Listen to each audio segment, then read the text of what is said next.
বাঁচতাম চাই দুনিয়া, আমি হাফেজ মৌলানা হইতাম। দাঁড়ান ভাই, আপনারা কি চান না এই $320 এই ভাইটি প্রায় 40,000 টাকা ভাই?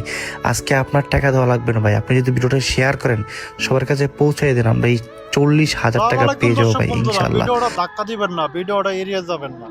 এটা কোনো নাটক, কোনো সিনেমা, কোনো অভিনয় না। যে স্ক্রিনে যে ভিডিওটা দেখতেছেন সে একটা কোরআনের হাফেজ, সে আবারও চায় সে কোরআন তালাওয়াত করব, সে আবারও বাঁচতে চায়। যদি পারেন ভিডিওটা শেয়ার করে আপনারা এই অসুস্থ ভাইটার পাশে আপনারা যে দাঁড়াবেন। আসলে ভাইটা খুব অসহায়, তার পরিবারটাও খুব অসহায়। তার শরীরের চেহারা দেখে আপনারা বুঝেন সে জানি না সে কী রোগের আক্রান্ত। ভাইয়া, তোমার জন্য দোয়া করি আল্লাহ তাআলা যেন তোমাকে দ্রুত সুস্থ করে এবং আবার যাতে তোমাকে কোরআনের শিক্ষা আল্লাহ তাআলা যাতে তৌফিক দান করেন। সবাই ভিডিওটা শেয়ার করে